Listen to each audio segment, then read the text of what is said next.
Bonjour à tous, bienvenue dans cette grande émission. Et dans cette semaine, elle va être très particulière cette semaine, mesdames et messieurs, c'est la dernière semaine de la grande émission sur VAR Azur TV. On l'a appris là, juste un peu avant nos enregistrements du vendredi, parce qu'on enregistre tous les vendredis. Donc, et finalement, ça va être une semaine un peu comme les autres, c'est-à-dire de la valorisation de territoire, d'initiatives et autres. Et pour ça, cette semaine, je vais m'accompagner de deux chroniqueurs, un certain Frédéric Casanova qui est je ne sais où, puisqu'il n'est pas sur le plateau.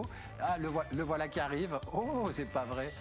Bah écoutez, hein, j'arrive moi. Le certain Frédéric, du chronique droit, je ne sais pas ce qui nous attend aujourd'hui avec une trottinette électrique avec lui. Devine, je vais parler de trottinettes électriques, de réglementation sur les trottinettes électriques, et puis du fait qu'il faut assurer cette bestiole, tu vois, là je suis en train de la conduire, mais ça coûte quand même, il faut assurer tout ça. Ben, là le problème c'est que tu me donnes le mal de mer, assieds-toi, je t'en prie. Et puis aussi Jean-Marc Ginous avec nous, avec la chronique Minute Scientifique. Bonjour Jean-Marc. Bonjour. Cette semaine tu vas nous dérouler des thématiques autour de l'heure, de l'horloge, du méridien de Greenwich, le temps qui passe. Le temps qui passe. Fugit parabile tempus, disait Virgile. Ouais, ben voilà. Tiens, et là, tu vas avoir un interlocuteur qui va être ravi de parler avec toi, puisque finalement, nous avons un autre professeur d'université, parce que vous êtes tous les deux professeurs à l'université. Oui. Oui. Ah ben, non, mais collège. Toi, c'est collège. Oh, ouais, voilà. Collège, oui. Le collège, l'université. Et en tout cas, en tant que. Mais notamment, tu viens pas là avec ta casquette de professeur, tu viens là avec ta casquette d'auteur et de membre des Amis de George Sand. Parce que grâce à toi, on va vraiment voyager on va partir en 1860. George Sand, finalement, un auteur qui est finalement. Le nom parle à beaucoup, sa littérature, son écriture ne parle pas forcément à tout le monde. George Sand a passé de réels séjours ici dans le Var. Ça a été à la Seine, ça a été aussi au Revest, au niveau du château d'Ardenne. Elle a été aussi beaucoup à Golfe-Jean, et notamment un de tes derniers ouvrages qui est sorti en octobre dernier, George Sand, d'une confesse sur l'autre, où là justement tu pars dans la vallée de Dardenne, du côté du Revest, au Revest. Au Revest, puisque Dardenne, une partie dépend de Toulon, mais le hameau de Dardenne est rattaché à la commune du Revest-les-Eaux. Là, et puis un autre ouvrage, George Sand et Juliette Adam, une amitié sous le soleil du Midi, où là, finalement, le plus gros de ses voyages se sont passés plutôt du côté de la Seine-sur-Mer. Oui, alors là, elle se rend chez son amie Juliette Adam, une amitié nouvelle pour elle en 1868. Et Juliette, qui est propriétaire d'un chalet à Golfe-Juan, qui est un quartier de Valoris, l'invite. Et George Sand ne résiste pas à cette invitation. Elle a tellement envie de revoir son cher Tamaris. D'ailleurs, elle va le faire à 2 reprises. À l'aller, elle s'arrête à Tamaris. Et puis au retour, elle s'arrête de nouveau. Tamaris à la Seine-sur-Mer. À Tamaris à la Seine-sur-Mer, voilà. Frédéric, tu connais un peu George Sand ou pas? Parce que moi, finalement, le nom me parle, mais je ne connaissais pas forcément. Toi, tu connais ou pas? Le nom également me parle, l'œuvre un petit peu moins quand même. C'est vrai qu'aujourd'hui, ça va être intéressant. Je ne demande pas à Jean-Marc parce qu'il va me dire oui. donc je passe tout de suite à Pascal Casanova. On rappelle que vous n'avez aucun lien de parenté. Mais c'est mon frère, tu l'as pas dit. N'importe quoi. Les écoutez pas, non, les Casanova, il y en a partout de ces Casanova. Voilà. Et cette George Sand, finalement, qui est-elle? Parce qu'on entend parler, elle a été quand même une pièce maîtresse dans un vrai passage de littérature. Et on rappelle que c'est quand même une femme écrivain. Oui. Dans une époque où c'était pas une habitude. C'est une femme écrivain, comme tu le disais, engagée. Alors, elle couvre, on va dire, pratiquement les 3/4 du 19e siècle. Elle est née en 1804. Du côté de son père, on a du sang bleu, on descend du roi de Pologne. Du côté de sa mère, marchand d'oiseaux, enfin, le peuple. Elle est née en 1804, elle meurt en 1876. L'écriture était très fermée aux femmes à l'époque. Il n'était pas question d'écrire.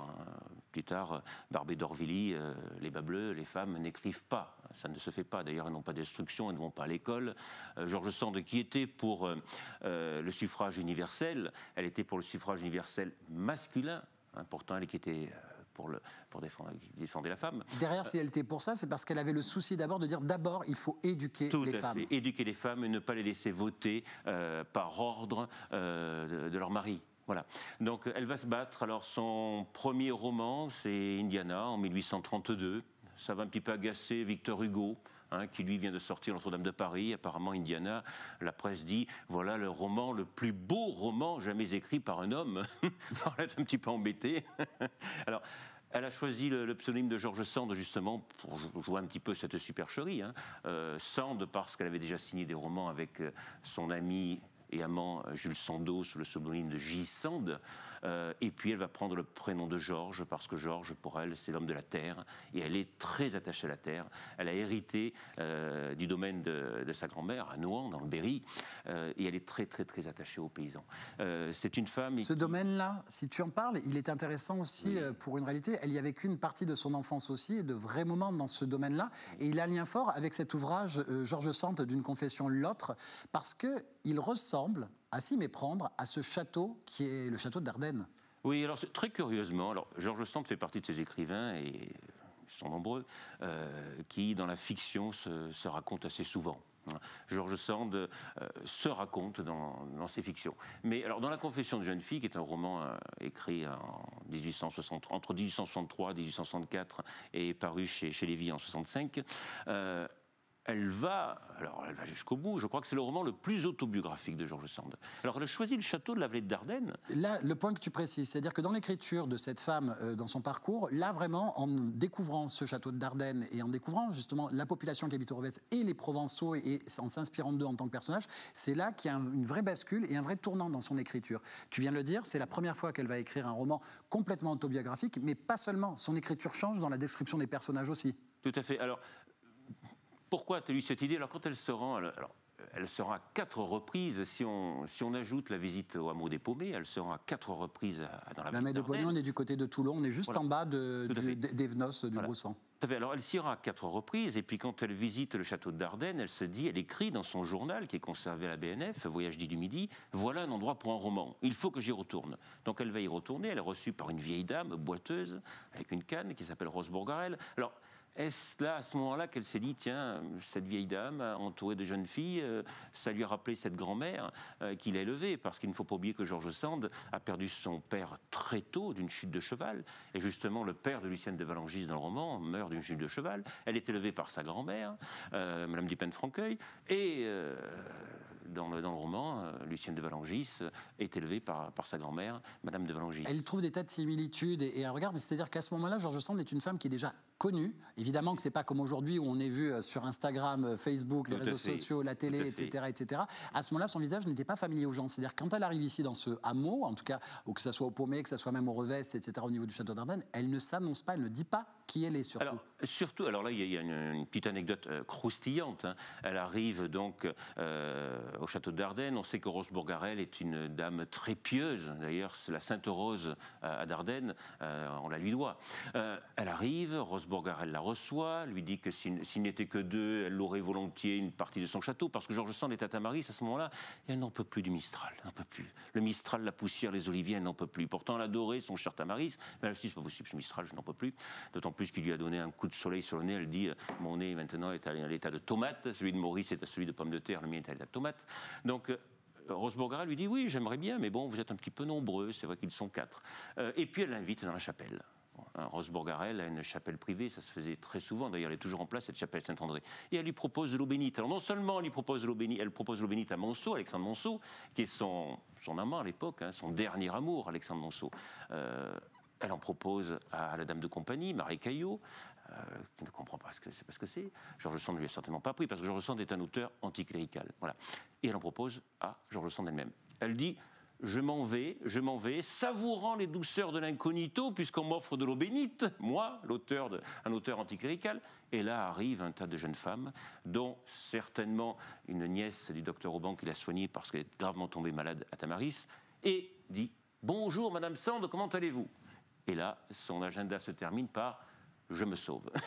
Et finalement, c'est comme ça qu'elle n'y retourne plus, mais elle va s'inspirer de ces différents personnages pour un livre qu'elle va appeler « L'autre ».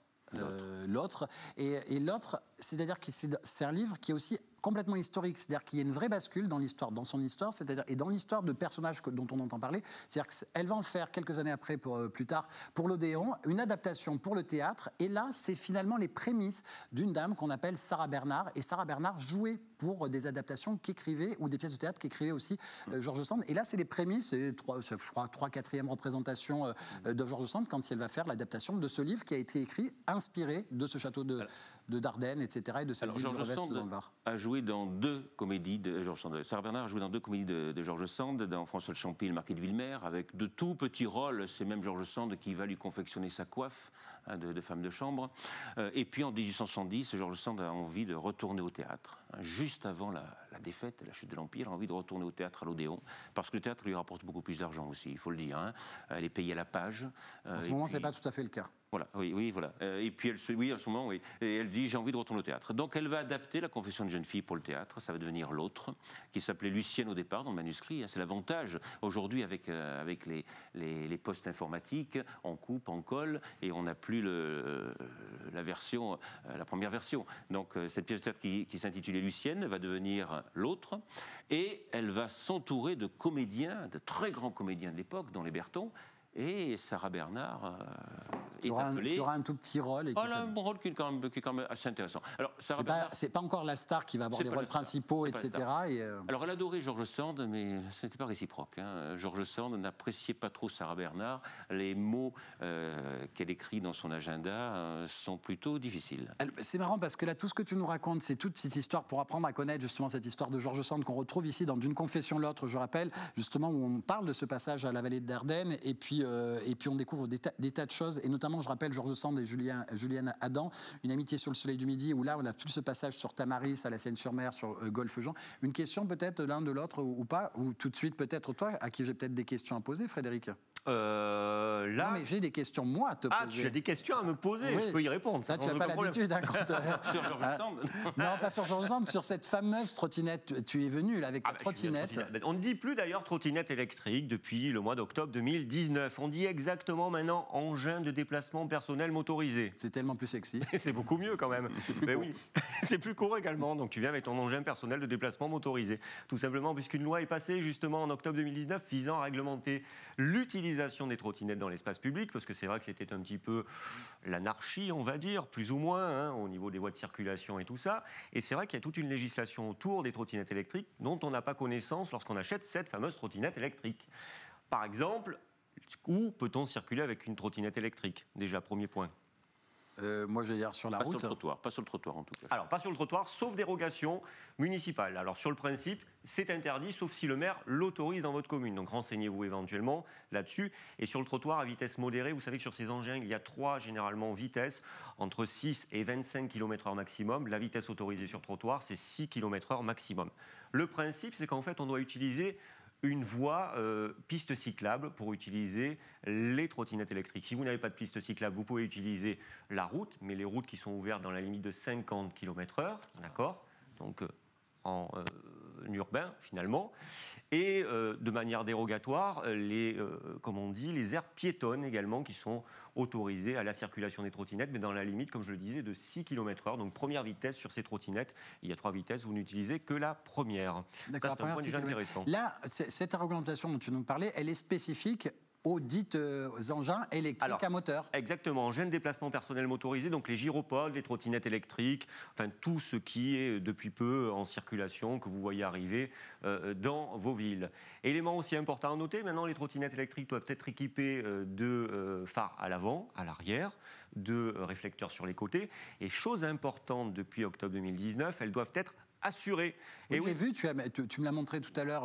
Oui, tout à fait, là, on ne peut pas le voir à la caméra. Ta petite vignette. Il y a la petite vignette en bas d'assurance, puisque par définition, c'est un véhicule considéré comme étant un véhicule terrestre à moteur d'après la loi, et vous êtes en obligation d'assurer ce véhicule pour le cas où vous causeriez un dommage à un autre usager de la route. Alors faites-le, faites très attention, parce que sinon, vous n'êtes pas assuré, et si vous engagez éventuellement des frais médicaux, imaginons sans faire exprès, vous renversez un autre usager de la route, un piéton ou autre, eh bien vous pourriez aller au-devant de graves problèmes, surtout sur le plan financier, parce que vous n'êtes pas assuré. Donc l'assurance, sachez-le à peu près, vous pouvez le rattacher à votre assurance habitation assez souvent. Ça entraîne un surcoût de 30 € par an, pas par mois, fort heureusement. C'est à peu près 3 € par mois pour assurer une trottinette électrique. Et ne faites surtout pas cette économie parce que la responsabilité civile, peut-être de vos enfants, puisque c'est autorisé à compter de 12 ans, ce type de trottinette électrique, pourrait être engagée, et votre responsabilité financière aussi. Tu nous as parlé de réflecteurs au sein de sur la trottinette et sur l'engin, de phares, etc., de l'assurance, mais je pense, et le conducteur, est-ce qu'il y a des normes aussi ou des choses à respecter? Alors, aucune obligation, sauf une circulation de nuit, vous avez obligation là de porter un gilet réfléchissant, d'accord, ça pourrait entraîner sinon une amende de 35 €.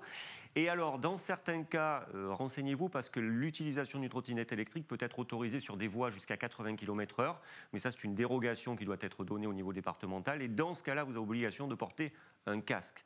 En ville, il n'y a aucune obligation, si ce n'est votre sécurité, et là par contre, on ne saurait trop vous conseiller quand même d'utiliser la trottinette électrique quand même avec un casque.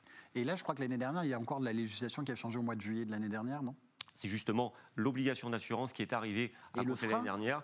Le frein également, et puis on a surtout également le petit avertisseur, très charmant, petit avertisseur sonore à rajouter obligatoirement également sur la trottinette électrique. Tu voulais poser une question ? Oui, en moto, on a l'obligation de porter des gants. Oui. Et évidemment des chaussures. Et des gants réglementaires, pas des gants absolument, de cuisine. Des gants réglementaires. Moi, j'incite, je ne sais pas si c'est obligatoire sur les trottinettes. Non, aucune obligation. J'incite vivement les utilisateurs de cet engin motorisé, comment tu as dit ? Engin de déplacement personnel motorisé, c'est très précis. Donc les utilisateurs de cet engin, de mettre des gants, parce que quand on tombe, la première chose qui est évidemment abîmée, ce sont les mains. Et ça saigne généralement beaucoup. Pareil pour les pieds, on voit souvent des gens en tongs sur des scooters, moi ça m'effraie totalement. Et pour avoir des amis aux urgences, ils m'ont dit qu'ils récupéraient pas mal d'orteils arrachés l'été. Bon, merci beaucoup. Voilà, on était... de Sarah Bernard. Ça reste quand même un engin de liberté. Et justement, sans transition, on en arrive à la jambe de Sarah Bernard, tu vois le détour sinueux dans lequel j'en arrive. Alors attendez, parlez pas tous en même temps, le téléspectateur va rien comprendre. Donc ça rappelle la jambe de bois de Sarah Bernard parce que... Sarah Bernard ne sait pas forcément. Tout le monde ne sait pas que Sarah Bernard avait une jambe de bois. Ah non, mais l'anecdote que monsieur m'a racontée tout à l'heure, elle est extraordinaire. J'aimerais qu'il nous la redise parce que je l'ignorais. Il va nous en sur parler la manière avec laquelle après. Elle a perdu sa jambe. Il va nous en parler juste après. Et donc, je termine avec toi, Frédéric. Il y a un autre petit détail aussi. Où est-ce qu'on peut garer ces trottinettes ? Partout, n'importe où ? Alors justement, plus sur les trottoirs, sachez-le, sauf si la municipalité l'autorise exceptionnellement. C'est vrai que dans les grandes villes, ça devient un véritable fléau et ça devient maintenant une interdiction généralisée parce qu'on est obligé de slalomer entre les trottinettes électriques et c'est assez délicat pour les piétons. Donc sachez que de manière générale, c'est interdit. Et encore une fois, sauf si la municipalité l'autorise, c'est comme la circulation sur les trottoirs, interdite, sauf si la municipalité l'autorise, à 6 km/h maximum. L'anecdote de Sarah Bernard, est-ce que tu peux la faire de manière courte parce qu'il y a encore plein de choses que j'aimerais aborder. Oui, on sait que Sarah Bernard aimait tomber, aimait chuter, aimait mourir en scène. Et elle est au cours d'une tournée mondiale, je crois que c'est du côté de Rio, il me semble. Elle doit sauter du balcon pour se suicider. Et les accessoiristes qui étaient censés placer des matelas, les ont oubliés. Donc elle va tomber, elle va se faire terriblement mal, elle va souffrir de ce genou longtemps, très longtemps, et la guerre de 14 éclate. Et là, elle écrit à son médecin en disant « On ampute des jambes à nos jeunes gens qui sont sur le champ de bataille. Pitié, coupez ma jambe. » Alors, elle a terminé par jouer sa carrière en étant assise après. Oui, mais il faut savoir qu'on a longtemps cherché la jambe de Sarah Bernard. Les Américains lui ont proposé des millions de dollars pour la lui acheter. N'oublie pas que si tu parles trop de Sarah Bernard, on parle plus de George Sand. On parle plus de George Sand. Donc alors attention, justement, parce que là, Sarah Bernard, le lien qu'on fait avec elle, c'est parce que c'est anecdotique sur le fait qu'elle a pu jouer de ses pièces. Il y a une rétrospective George Sand qui se prépare pour la fin de l'année, au mois de novembre, logiquement. Tout à fait. Au Fort Balaguier, Tamaris, la première rétrospective George Sand, avec une bonne partie de ma collection personnelle et puis d'autres collections aussi. Il n'y en a jamais eu, donc c'est la première. Nous la préparons avec le conservateur du musée Balaguier. Voilà, voilà un bon projet. Et puis surtout, casser, le but, je vais être très court, casser cette image de George Sand et de Chopin à Tamaris. Chopin était mort depuis des années quand George Sand est arrivé à Tamaris. Alors la villa de George Sand, on l'a démolie dans les années 70 et on l'a remplacée par deux immeubles, le George Sand et le Chopin. On apprécie beaucoup le festival Chopin chaque année à Balaguier. C'est Sand et Chopin. Voilà, Sand et Chopin. Mais Chopin n'a jamais mis les pieds à... C'était Alexandre Monceau qui était son amant de l'époque. J'embrasse Christelle Di Marco, j'en profite, qui organise ce festival. Mais Chopin ne connaissait pas Tamaris, pitié. Là, je dis ça aussi. Ce qui est étonnant, et je vais raconter une petite anecdote, c'est-à-dire qu'au mois d'octobre dernier, tu devais venir, et puis les aléas j'allais dire, des confinements, reconfinements, etc., tu n'as pas pu venir. Et tu avais cette envie d'écrire une pièce de théâtre à ce moment-là, et finalement, tu l'as écrite, ça y est ? Je l'ai écrite et puis je tenais à te l'offrir. Alors ça s'intitule... Je l'ai lu, je vais être honnête avec toi, parce que tu me l'as envoyé, donc oui, je l'ai vu. Là pour l'instant, je l'ai lu sur ordinateur. Voilà. Mais je l'ai imprimé quand même, tu as vu, j'ai fait bien, un effort. c'est super. Alors, qui est l'autre? Alors Sarah Bernard est dans sa loge, elle reçoit le manuscrit de George Sand de sa pièce de théâtre L'Autre, elle le lit et là elle découvre un jeu de miroir entre elle, George Sand, même enfance, même problème. C'est ta première pièce, hein? Oui, enfin, c'est un seul en scène. Hein, alors, et il va falloir le faire évoluer parce que, bon, je ne suis pas un auteur. Je l'ai lu, c'est très abouti. Tu remarqueras comme c'est joliment dit, quand on songe à tous ces anglophones, tous ces verbes que l'on a anglicisés, un seul en scène, pas un one-man show. Non, mais c'est pas la même chose. Le one-man, c'est un truc humoristique bien propre. Le seul en scène, c'est un jeu de théâtre où tu as un seul personnage sur scène. J'entends bien, mais c'est tellement plus agréable. Et puis, c'est une belle allitération, seul en scène. Seul en scène. Serpent qui siffle. Voilà. Et bien ça, finalement, là maintenant, voilà, il y a des relectures qui sont en train de faire justement en correction, etc., comme tous les textes qui se font corriger, donc dans cette étape-là, mais je le trouve vraiment extrêmement abouti et le personnage est surprenant. Je pense que ça peut aller au-delà. Je vois bien un projet pour toi, là. Pour moi, il y a un personnage sur scène. Il suffit de raser la barbe. C'est un projet qu'il ne faut pas prendre par-dessus la jambe. Philippe Salsiccia, bientôt sur scène, jouant Sarah Bernard, mais avec la barbe, s'il te plaît. Attends, Sarah Bernard a joué l'Aiglon, c'est-à-dire le Non, je sais, oui. Donc elle a joué un rôle d'homme, elle a joué plusieurs rôles d'homme. Elle a fait même, elle a fait Le Roi Lear aussi, je crois. Oui, elle en a fait plusieurs. Elle voulait même. D'ailleurs, il faut rappeler que Shakespeare, dans Roméo et Juliette, Juliette était un homme. Les femmes ne montaient pas sur scène. D'ailleurs, il suffit de revoir le film Shakespeare in Love pour voir que les femmes ne montaient pas sur scène. Non, oui, c'est vrai que. Et en plus, c'est vraiment lié avec la vie de George Sand qui a cette idée de personnage masculin, féminin avec son prénom. Je veux dire aussi pareil Sarah Bernard. Donc pourquoi pas? Écoutez, il n'y a plus que le théâtre à trouver, le metteur en scène, la correction. Mais en tout cas, moi, je dirais un grand oui, surtout que voilà, j'ai une petite carrière de théâtre. Je l'ai lu et elle est vraiment géniale en plus. Ah bon, alors. Mesdames et messieurs, bientôt Philippe Salsiccia sur scène en train de jouer Sarah Bernard avec une barbe. Donc ça va ressembler plus à Conchita Wurst peut-être. Oui. Mais bon. Prévois les matelas. Hein. Oui, je sais. J'ai pas envie d'être amputé. Une dernière petite question peut-être de nous terminer l'anecdote de. Il n'y avait pas une autre anecdote que non. Il n'y avait pas une autre anecdote que tu n'avais pas fini puisque je t'ai coupé à un moment donné pour pas trop parler d'eux. On parlait de Casimir Dudevant. Oui, du procès. On peut faire une anecdote rapide si tu veux. Monsieur me rappelait une lettre qu'avait écrite George Sand à son époux pour essayer de faire se poursuivre son mariage. Qui battait de l'aile. Qui battait de l'aile. Et alors je lui disais que ça m'intéressait grandement parce que, ayant écrit une biographie d'Albert Einstein, Albert Einstein, lui, avait écrit une lettre à sa femme, à sa première femme, pour mettre un terme à son mariage.